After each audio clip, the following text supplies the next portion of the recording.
Hallo meine Lieben, herzlich willkommen auf meinem Kanal Kreuz Dame. Ich freue mich, dass ihr wieder bei einer neuen Stickzeit dabei seid. Heute sind wir bei Stickzeit Nummer 19 angekommen und ich möchte euch mitnehmen an meinem Soul von Heaven and Earth Design, also dem Soul 2026, der offiziell am 1. Januar gestartet ist. Ich habe mir das Stone Cottage Keep ausgesucht, also das Steinhäuschen.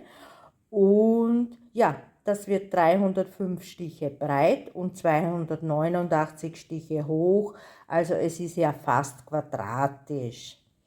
Ich habe an der linken oberen Ecke zu sticken begonnen und da werden wir jetzt auch gemeinsam weiterarbeiten, aber bevor es losgeht, zeige ich euch mal, wie weit ich schon gekommen bin. Und zwar sieht das jetzt so aus. Also ihr seht, ich sticke wieder im Q-Snap und ich sticke wieder in der Backmethode und zwar immer in 100er Blöcken, also 10 mal 10 Kästchen und arbeite mich so Seite für Seite voran. Aktuell bin ich ja noch auf Seite 1 und habe so in etwa 2600 Kreuze geschafft. Ja, so sieht das bis jetzt aus. Wir werden hier weiterarbeiten, wo noch ein paar Stiche fehlen und danach im Kästchen gleich rechts daneben. Dann bereite ich alles vor und wir sehen uns gleich zum Sticken. Bis gleich! So, da bin ich auch schon bereit. Ich hoffe, ihr seht auch den Pattern Keeper eingeblendet, damit ihr auch mitschauen könnt, woran ich sticke. Ich habe ja schon die ersten Symbole markiert, also es sind wieder diese grünen Symbole. Und zwar ist das die Farbe 918 und da werden wir jetzt starten. Das sind ja nur aktuell 3 Stiche, aber das ist ja auch so typisch für Heaven and Earth. Das heißt, es gibt viel Konfetti. Also die 918 ist so ein rot-braunton. Ja, ich habe wieder meine Fäden gebackt, wie ihr sehen könnt. Also bei solchen Designs, die wirklich viel Konfetti haben, ist es für mich einfach die beste Lösung, mit der Backmethode zu sticken. Ja, der Heaven and Earth Soul hat offiziell am 1. Januar dieses Jahres gestartet, aber das Muster haben wir bereits am 27. Dezember erhalten. Aber da konnte ich leider noch nicht starten, denn ich hatte noch kein Garn.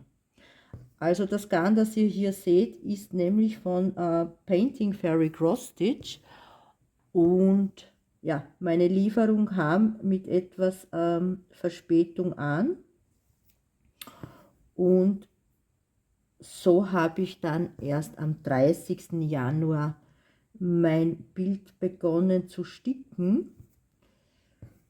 Ja, und ich muss sagen, es macht auch wirklich sehr viel Spaß, daran zu sticken. Also ja, es ist Konfetti dabei, aber es ist nicht ausschließlich Konfetti. So, also die Mischung.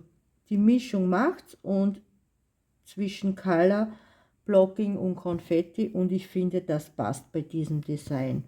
So macht es wirklich richtig Spaß, daran zu sticken. Ja, es sind doch einige Stiche zu machen und zwar habe ich bei diesem Bild 88.145 Stiche.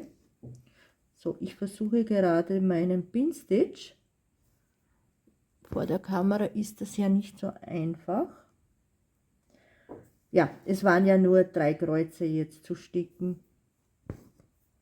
Ja, wie gesagt, 88.145 Kreuze sind daran zu machen. suche ich nur gerade meine Schere. Ja, sie ist da. Ich verwende ja, die zeige ich euch nochmal, diese Schere aber auch von Painting Fairy Cross Stitch, die ich hier erhalten habe. Ich vernähe natürlich auch auf der Vorderseite. So brauche ich das Bild nicht umzudrehen, und mit Pinstitch ist das natürlich optimal. Das hält auch wirklich bombenfest. Da ist mir noch nie ein Stich aufgegangen mit dem Pinstitch. Ja, ich sticke auf 18 Count auf diesen gegritteten Aida-Stoff.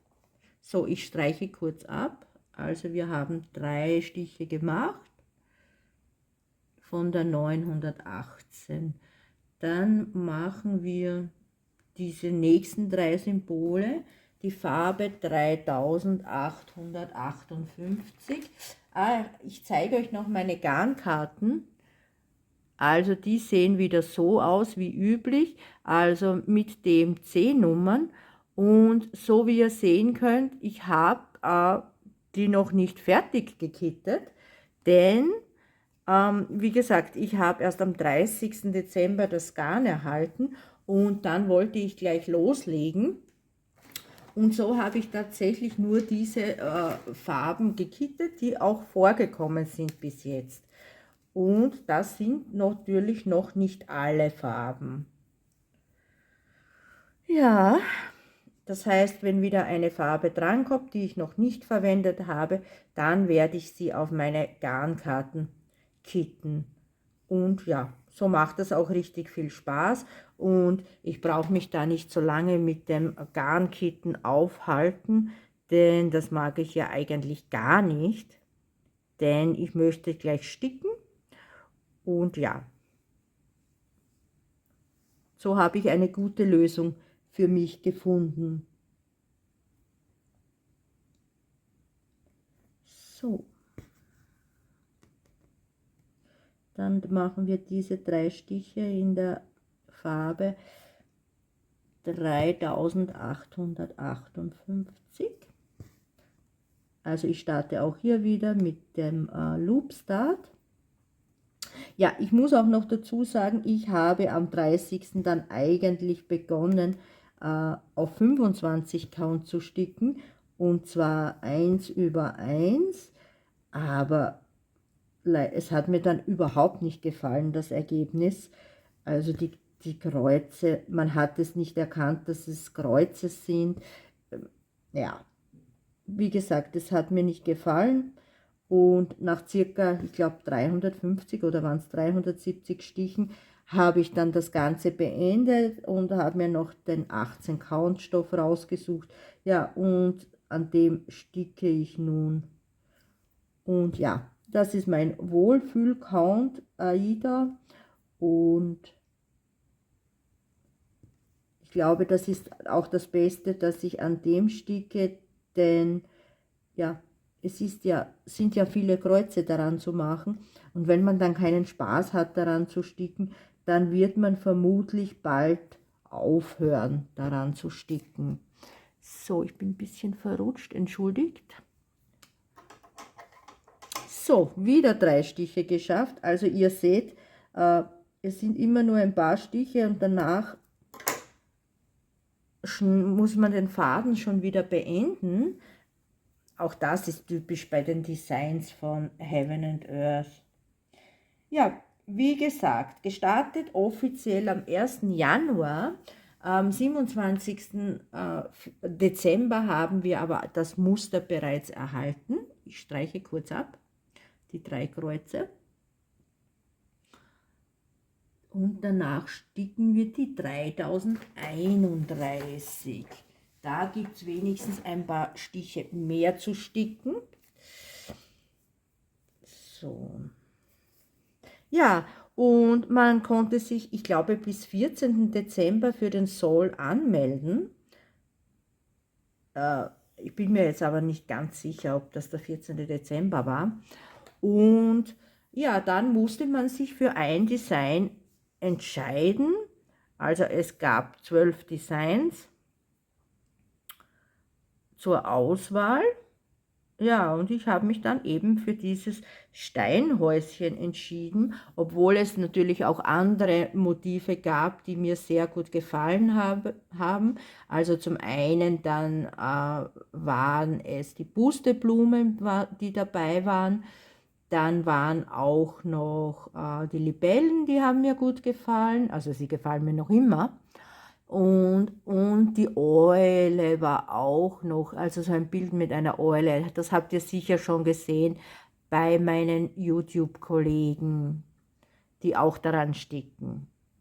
Ja, und ja, wie gesagt, 12 Motive und bei mir ist es das Steinhäuschen geworden. Also bis jetzt macht das auch wirklich viel Spaß, daran zu sticken. So, wir werden jetzt auf der linken Seite die markierten Felder sticken mit der Farbe 3031 und gleich darunter baken. Also ich werde nur die 3 Stiche sticken. Ich weiß nicht, ob ihr das jetzt erkennen könnt im Pattern Keeper. Also von dem Symbol sind ja 3 Kreuze zu machen auf der linken Seite und dann auf der rechten Seite wäre in dem Kästchen noch ein Symbol. Das werde ich danach sticken und dann gleich den Faden rechts backen. Also ich hoffe, das ist jetzt verständlich, so wie ich das jetzt erkläre. Ganz einfach, der Grund liegt darin, ja, auf der rechten Seite sind ja dann auch noch Symbole zu sticken und wenn ich dann nochmal neu ansetze auf der rechten Seite mit einem eigenen Faden, dann muss ich nicht so weit springen. Ja, das ist eigentlich mein System. Ich springe ja bei dieser Methode maximal über 6 Kästchen. Also das ist so ungefähr, entschuldigt, ich muss kurz einen Schluck trinken. Ja, das ist ungefähr der Wert. 6 Kästchen, weiter möchte ich eigentlich nicht springen. Ja, das gefällt mir nicht. Auch wenn man das nicht sieht auf der Rückseite, aber wenn dann der Stoff und das Gestickte so dick wird, so dick, dass man dann fast nicht mehr mit der Nadel durchkommt, ja, das möchte ich auch nicht. Also sticke ich in meiner bewährten Backmethode und springe nur maximal 6 Kästchen. So, ich muss nur nachrutschen. Irgendwie haltet meine Konstruktion nicht so, wie sie halten soll.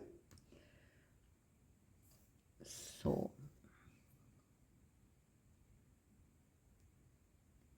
Dann wären das wieder die 3 Kästchen und ich streiche die 3 Kästchen ab, also die 3 Stiche und markiere darunter. Und dann sticken wir gleich noch die 3031 noch einmal, und zwar der einzelne Stich, und ich werde dann wieder auf der rechten Seite baken. Also vorhin habe ich darunter gebakt und jetzt werde ich rechts baken. Und dann, wenn wir zum nächsten Kästchen kommen, kann ich dann diesen Faden weiter sticken. Ja, es stimmt schon, man muss schon öfters aus- und einfädeln, aber für mich ist das kein Problem, das geht ja ruckzuck und mich stört das überhaupt nicht. Ja, ich bin es schon so gewohnt. Ja, also man hat jetzt ein Jahr Zeit, das Motiv zu beenden. Natürlich kann man auch länger brauchen, aber wenn man das Ziel erreichen möchte, dann hat man ein Jahr Zeit.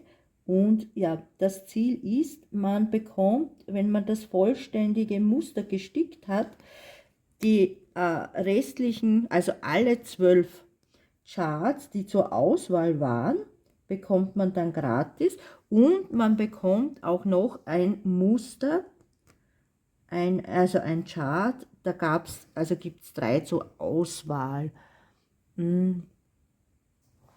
Das eine wäre dann ein Reiher oder Kranich, ich weiß es jetzt nicht, aber ganz ein schön, wirklich ein tolles Muster.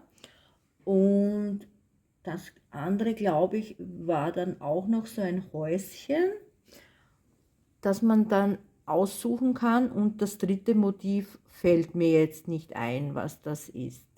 Ja, jedenfalls eines von den 3 Motiven kann man dann eines aussuchen, aber wie gesagt, man muss den gesamten Soll, also das ganze Muster fertig haben. So, dann machen wir weiter. Und jetzt machen wir die Nummer 435. Auch da haben wir nur 3 Kreuze in dem 100er Kästchen. So. Ja, es gibt dann auch noch eine Belohnung, wenn man nur 6 Seiten fertig hat. 6 Seiten, damit sind natürlich ganze große Seiten gemeint, also nicht so angeschnittene Seiten. Dann bekommt man auch die 12 Soul Charts, aber eben kein extra Muster dazu. Ja, und ich habe für mich als Ziel schon im Kopf, dass ich wirklich das Muster fertigstelle. Ob ich das natürlich dann schaffe, wird sich zeigen, aber ich möchte wirklich das gesamte Muster beenden zum Ende des Jahres. So ist jetzt mein Ziel, und dafür habe ich mir ja schon einen Plan gemacht. Den habe ich ja euch gezeigt im letzten Stickzeit-Video. Und zwar, dass ich wirklich versuche, meine 242 Stiche pro Tag zu machen. Und ja, ich schreibe das immer mit, so dass ich dann wirklich das auch immer im Blick habe und ich auch immer nicht so weit ins Hintertreffen gelange. So würde ich das jetzt bezeichnen. Denn ich glaube, wenn ich einmal wirklich sehr viel Stiche hinten nach bin und nicht mehr im Zeitrahmen bin, dann werde ich vermutlich auch aufhören daran zu sticken, weil ich das Ziel dann ja wahrscheinlich nicht erreiche. So, ich habe hier einen ganz kurzen Faden, darum sticke ich gleich ein Kreuz noch unterhalb mit. Also der ist wirklich schon sehr kurz. Dann werde ich vernähen, also dann brauche ich, in dem Fall werde ich natürlich nichts mehr backen, wenn der Faden schon so kurz ist, ja. So, dann einen Pinstitch wieder.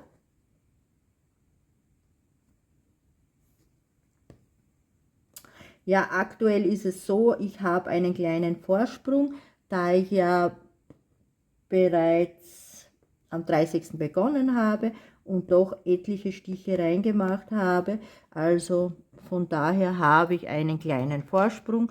Falls ich einmal nicht sticken kann, wird es nicht so schlimm sein, denn aktuell, glaube ich, habe ich einen Vorsprung von 3 Tagen. Also 3 Tage könnte ich mir momentan erlauben, nicht daran zu sticken.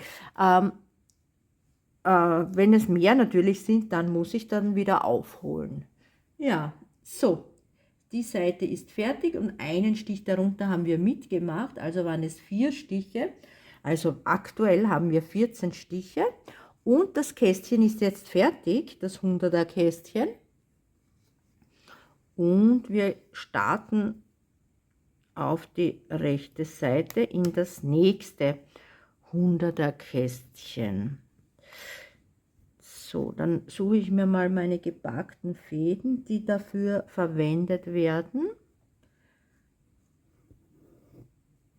So, und da habe ich jetzt 3 gebackte Fäden.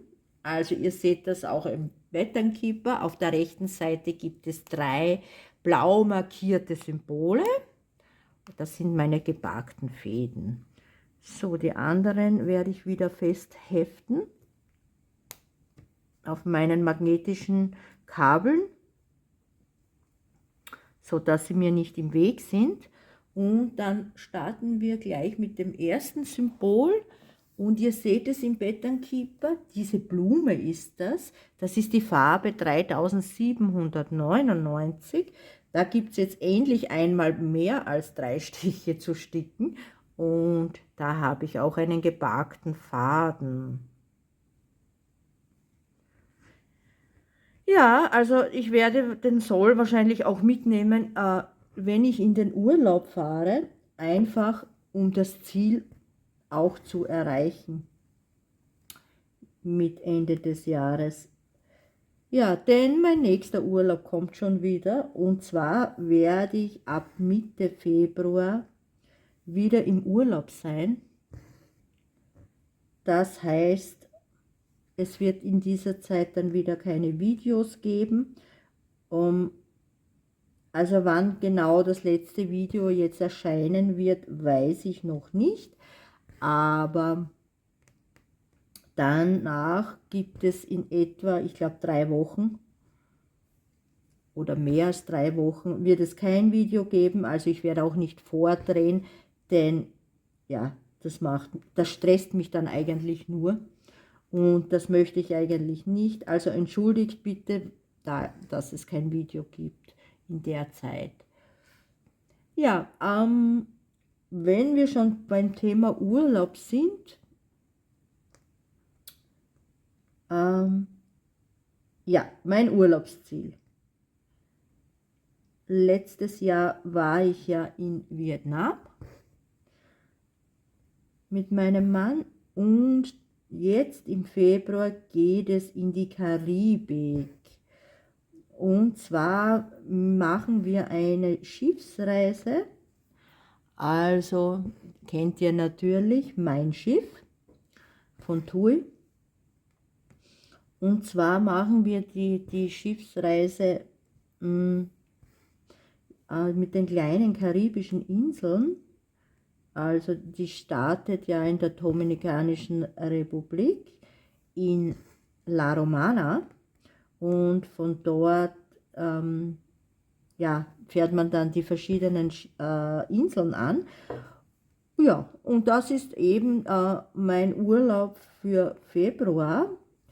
Also wir werden dann über Frankfurt nach Punta Cana fliegen, aber wir haben das extra gebucht. Das heißt nicht mit TUI gebucht, sondern extra gebucht. Ganz einfach, weil der Preis, den TUI verlangt für den Flug, also das ist ja wirklich ein Wucher. Noch dazu müsste ich auch noch den Zubringerflug nach Frankfurt, ich rutsche kurz nach, extra buchen. Also der wäre noch nicht einmal im Preis dabei. Und ja, darum habe ich den Flug extra gebucht und muss sagen, also wir ersparen uns wirklich die Hälfte des Preises. Also es ist wirklich wesentlich günstiger, aber wir werden nicht mit allen Gästen an dem Tag anreisen, sondern wir werden schon 2 Tage vorher anreisen. Dann natürlich noch nicht am Schiff sein, sondern wir werden in einem Hotel einchecken und ein bisschen noch Badeurlaub machen in der Dominikanischen Republik, bevor es dann aufs Schiff geht. Ja, also wir freuen uns schon sehr.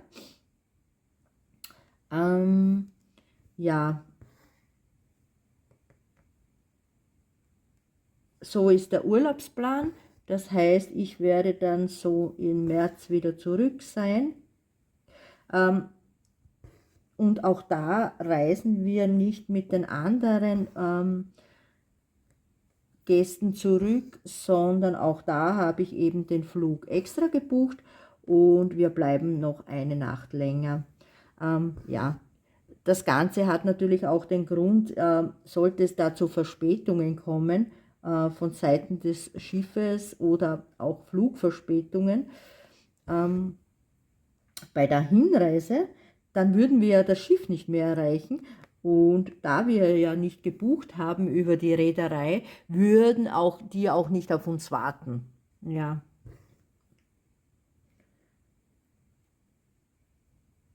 Und daher haben wir zur Sicherheit vor der Abfahrt und nach der Ankunft noch einen Tag, also bei der Anreise sind es 2 Tage und bei der Abreise einen Tag eingeplant. Ja, soweit.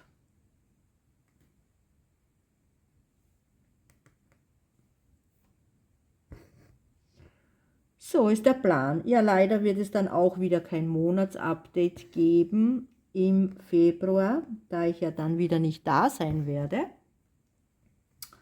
Aber danach gibt es, also so ist der Plan, gibt es wieder monatlich dann ein Update. Also Ende März gibt es dann das 2-Monats-Update. Ja. Ja, ich hoffe, dass ich trotzdem noch genug an meinen anderen Projekten sticken kann. Denn ja, ich glaube, jetzt habe ich einen Fehler. Ja, also wieder alles retour. Also die letzten 4 Stiche waren falsch. Ja, ich versuche tatsächlich nicht mehr oder nicht viel mehr als 242 Stiche pro Tag an dem Soll zu sticken. Ja, ganz einfach, weil ich natürlich auch an meinen anderen Projekten sticken möchte. Ja,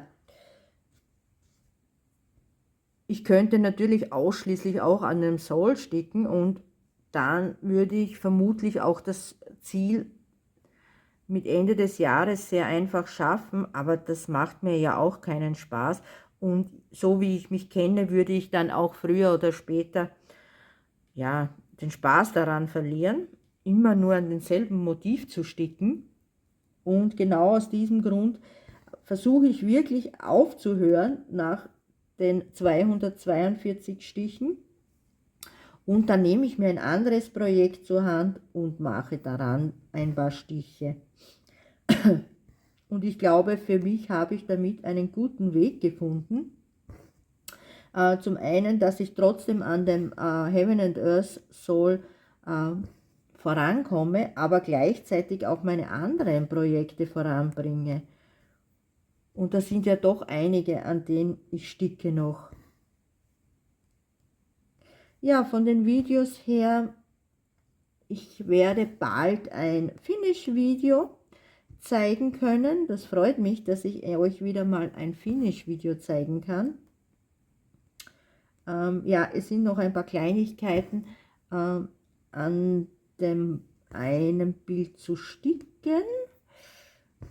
Und danach muss ich das Ganze noch auswaschen.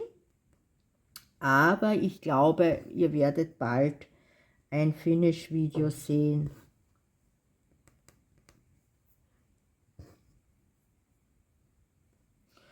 Dann habe ich, ja, ich habe ja schon gesagt, dass ich meine Garne bei Painting Fairy Cross Stitch gekauft habe. Und zwar habe ich da mein Guthaben, dass ich, also das ist ja, das sind ja die Provisionen, die ich erhalten habe durch, also wenn ihr über meinen Link oder mit meinem Rabattcode eingekauft habt, dann habe ich Provisionen erhalten von Painting Fairy Cross Stitch. Und ja, da hat sich schon einiges angesammelt. Also da habe ich schon ein schönes Guthaben. Und da habe ich dann Painting Fairy angeschrieben, ob sie mir eben mein Guthaben umwandeln können in einen Gutschein, sodass ich im Shop einkaufen kann. Und ja, das haben sie dann auch gemacht und sie haben mein Guthaben auch noch um 20% erhöht. also einfach so. Und dann war doch eine beträchtliche Summe, die zusammengekommen ist. Und ich habe auch ein paar Bilder noch dazu bestellt. Und ja, im Endeffekt habe ich den Gutschein nicht aufgebraucht. Also es wäre noch etwas da zu bestellen, aber momentan wüsste ich nicht, was ich mir noch bestellen sollte. Denn es sind ja auch wieder Kooperationen unterwegs mit Painting Fairy Cross Stitch. Und zwar sind noch immer 2 Pakete unterwegs. Also ja, ich habe wirklich sehr, sehr viele Stickbilder zurzeit. Eben dadurch, da ich sehr viel jetzt im Rahmen der Kooperationen erhalten habe. Ich versuche ja auch ein paar Stickbilder an euch weiterzugeben. Also die letzten habe ich ja verlost zu meinem Kanalgeburtstag. Also die sind auch unterwegs zu den Gewinnern. Also ich hoffe, dass sie auch gut ankommen. Ja.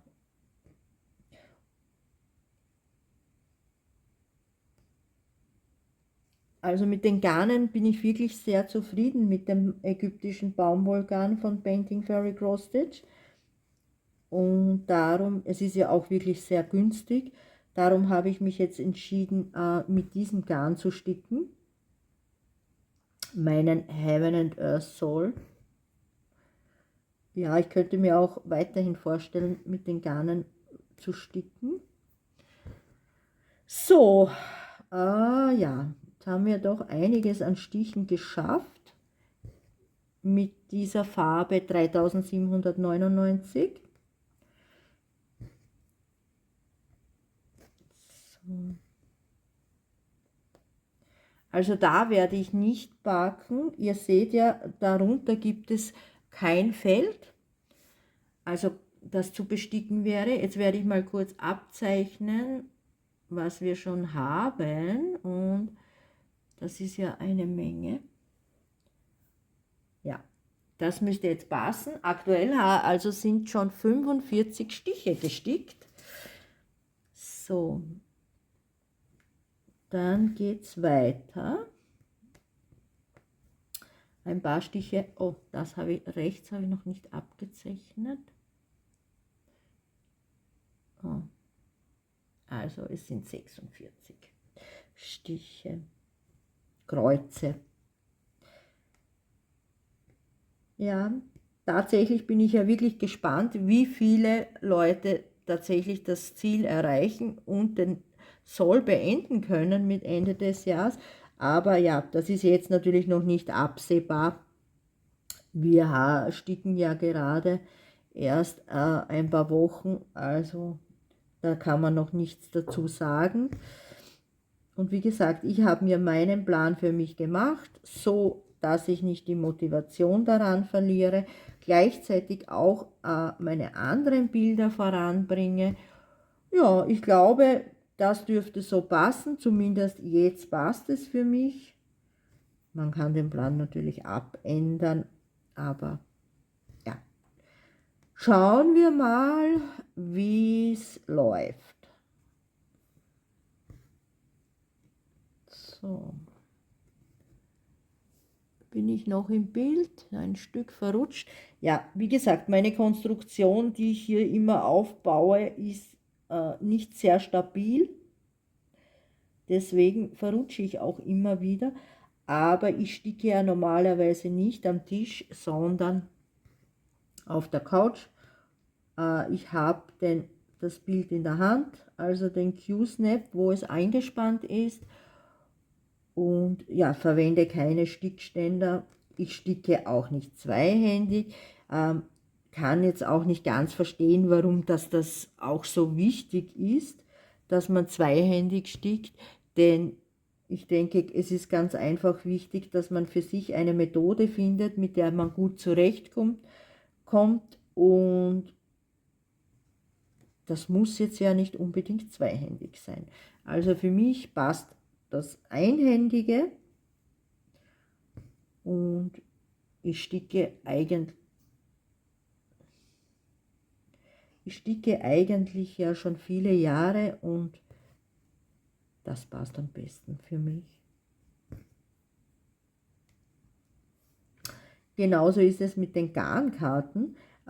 Viele schreiben sich ja die Symbole darauf, auf den Garnkarten, wobei ich das jetzt nicht ganz nachvollziehen kann, was mir das jetzt bringen soll, zumindest wenn man mit Pattern Keeper arbeitet, denn wenn ich da ein Symbol markiere, dann zeigt es mir ja sofort auf der rechten Seite oben die DMC-Nummer an, und da finde ich es ja doch einfacher, mir jetzt nur die DMC-Nummer rauszusuchen, und die ist ja dann leicht zu finden, da es ja auch in numerischer Reihenfolge ist. Von daher, ja, verstehe ich jetzt nicht, was es mir bringen sollte, hier die Symbole drauf zu schreiben. Denn nach Symbolen suchen ist ja deutlich komplizierter, als einfach die DMC-Nummer rauszusuchen.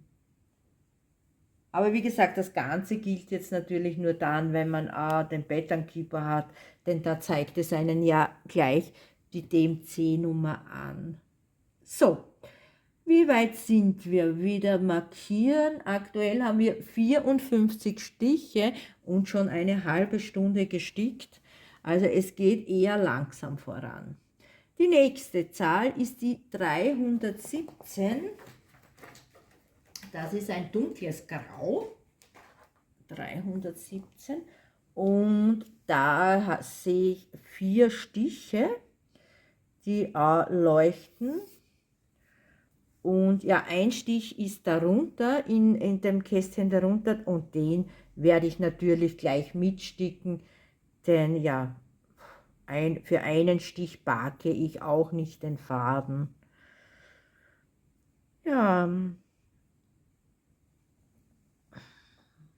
ich bin schon gespannt auf meine Kollegen, die auch am Headsaul sticken, wie weit sie es schaffen,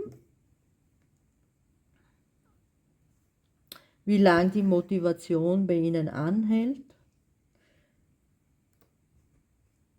Ja, wie gesagt, ich brauche die Abwechslung, also sonst ist meine Motivation bald weg. Und ja, ich bewundere alle monogamen Sticker, die das schaffen, an nur einem einzigen Projekt zu arbeiten. Also das ist wirklich, wirklich sehr bewundernswert. Natürlich hat man da viel mehr Finishes, das ist logisch, wenn man an nur einem Projekt arbeitet oder auch an kleinen Projekten. Meine Projekte sind ja hauptsächlich wirklich große Projekte, das heißt natürlich, es gibt bei mir eher wenige Finishes zu sehen, aber ab und zu gibt es doch eines, denn ein paar kleine Projekte habe ich ja doch, und da sticke ich dann auch zwischendurch daran. So.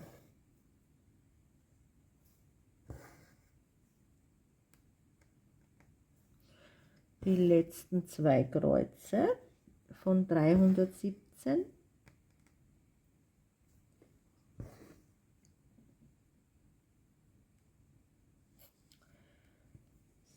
So. Ja, jetzt im Januar werden mein Mann und ich noch in die Therme fahren, und zwar in die Therme nach Oberösterreich. Also das ist ja auch schon an der Grenze zu Deutschland. Und zwar ist dort die Therme Geinberg. Ich weiß nicht, ob das für jemanden ein Begriff ist, aber wir werden dort ein bisschen entspannen jetzt im Januar noch und werden dort 3 Nächte verbringen. Darauf freue ich mich auch schon, also entspannen, gutes Essen, und auch da werde ich meinen Saul mitnehmen, um vielleicht dann am Abend ein bisschen im Zimmer zu sticken. Und ja, er wird auch in die Karibik mitfahren. Also ich nehme ihn überall mit hin dieses Jahr. Ja, warum fahren wir in die Therme? Ganz einfach, wir haben ein Jubiläum, also wir haben unseren Jahrestag. Und zwar haben wir unseren 19. Jahrestag. Ja, jetzt im Januar. So, ganz kurz, 3787 ist die nächste Nummer, aber ich glaube, die werde ich dann alleine sticken. Ich werde mir nur noch vorbereiten, die Farbe. Ja, Jahrestag 19 Jahre, also eine schöne lange Zeit schon. Und ja, also geht's zu einem Thermenurlaub. So, ich habe mir die Farbe vorbereitet, daran werde ich dann alleine weiter sticken, denn wir haben ja immerhin 58 Kreuze zusammen geschafft und ja, wenn ich alleine bin, komme ich doch schneller voran. Ja, ich hoffe, es hat jetzt funktioniert mit dem Pattern Keeper, dass ihr den eingeblendet seht. Ich hoffe, ihr konntet auch ein paar Kreuze an euren Projekten machen. Und dann bedanke ich mich nochmals fürs Zuschauen. Ich freue mich, dass ihr dabei wart. Wir sehen uns im nächsten Video. Tschüss!